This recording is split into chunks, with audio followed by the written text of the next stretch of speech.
Merci bien pour l'occasion que vous me donnez de m'exprimer sur mon travail. Il faut dire que l'étude que nous allons présenter ce soir a pour terme technique d'apprentissage automatique pour l'analyse et la prédiction d'interactions entre macromolécules biologiques. Bien, pour suivre le cheminement et comprendre ce qui en est de cette recherche, nous allons repartir le travail en 5 titres. C'est-à-dire, dans un premier temps, nous allons l'introduire et parler de la problématique.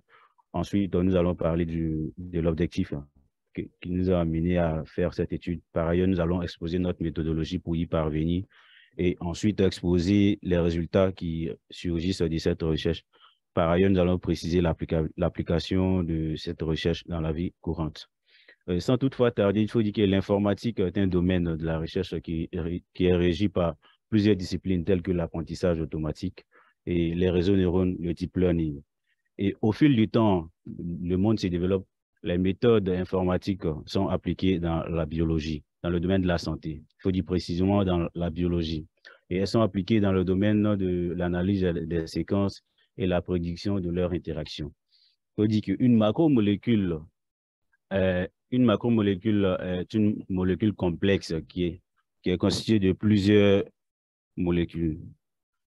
Et pour bien préciser, il faut dire que les protéines, l'ADN et l'ARN sont des macromolécules biologiques qui interagissent entre elles pour accomplir la fonction de la protéine, la fonction de la cellule, excusez. Et cette activité se produit entre les macromolécules et d'autres molécules qu'on appelle les liganes.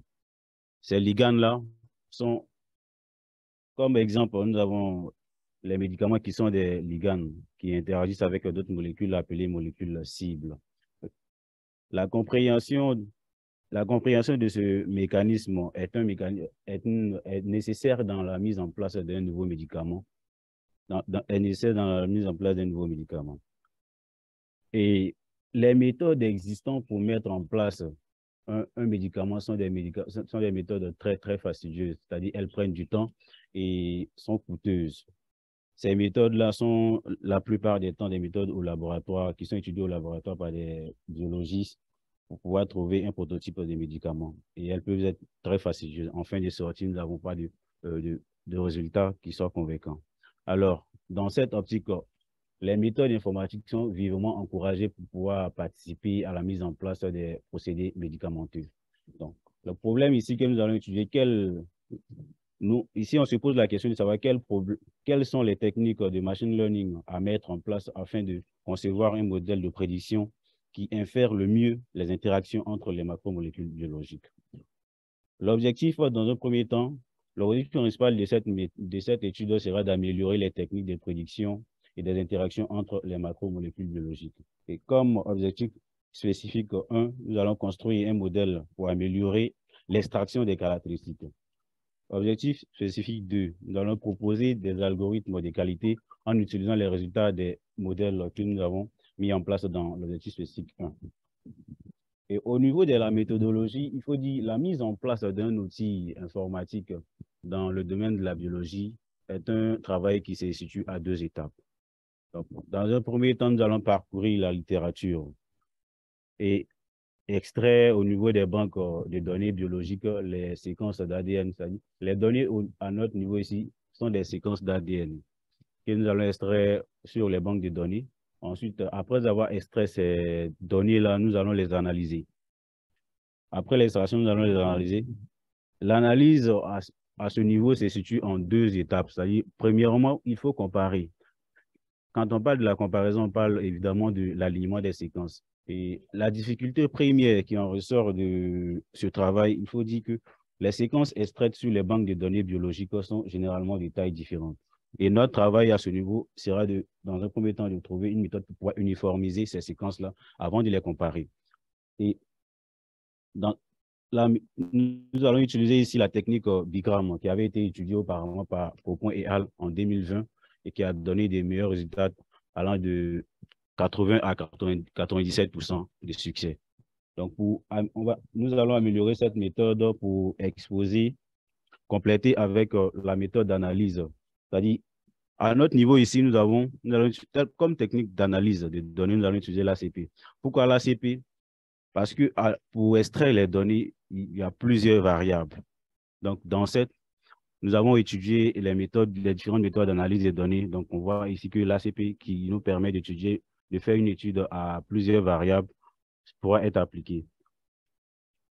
Et en deuxième position, nous allons les classer. Nous allons les classer. Pour le classement, nous allons utiliser des algorithmes informatiques et ensuite améliorer la méthode de Copon et al. qu'il avait proposé. Contrairement à ce niveau, nous avons déjà un prototype. Nous avons appliqué notre modèle que nous avons mis en place en améliorant la méthode de Copon et al, qui est la technique bigramme. La technique qui avait proposée auparavant 97,53% a été améliorée par une nouvelle méthode que nous avons apportée. Et nous avons fait des simulations. Les résultats des simulations ont donné ici des taux de succès qui variaient entre 98,2% et 98,73%. On peut voir ici que sa méthode a été améliorée et les résultats sont prometteurs. Nous avons fait cette simulation sur une base de données de 5000 lignes.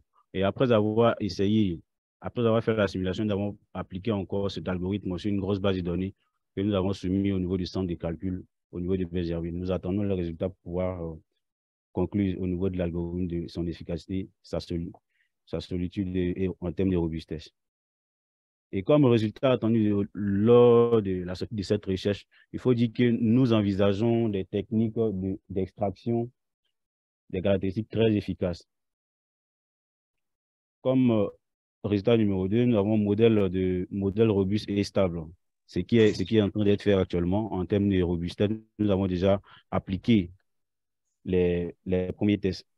Résultat numéro 3, nous allons appliquer également, nous allons fournir des outils d'extraction des caractéristiques et de prédiction d'interaction pour les protéines.